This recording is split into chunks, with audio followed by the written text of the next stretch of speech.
কে আসেন। আসসালামু আলাইকুম। ওয়ালাইকুম আসসালাম। আমি আসলে একটা বাসা দেখতেছিলাম, বাসা ভাড়া হবে? হ্যাঁ, বাসা বাড়াতে হবে। আপনার নাম? আমার নাম রফিকুল ইসলাম। আচ্ছা, আপনি ব্যাচেলার নাকি ফ্যামিলির জন্য আসছেন? জি, আমি ব্যাচেলর। ব্যাচেলার তো এখানে বাসা ভাড়া হয় না। আপনি টুলেট দেখেন নাই?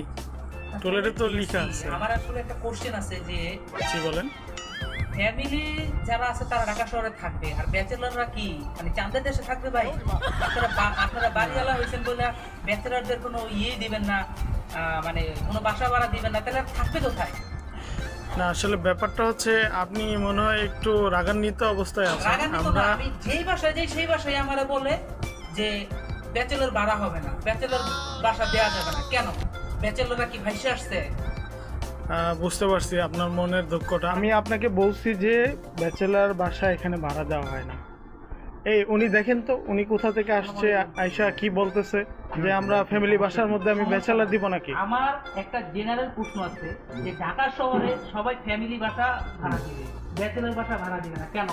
আমরা কি মানে চাঁদা দেশে যা থাকবো? না, আপনারা তো চেনার কথা না আমার। স্যার স্যার, আপনি বিভিন্ন, আমি আপনার দিকে চিনতে পারিনি স্যার। আপনার তো দেখ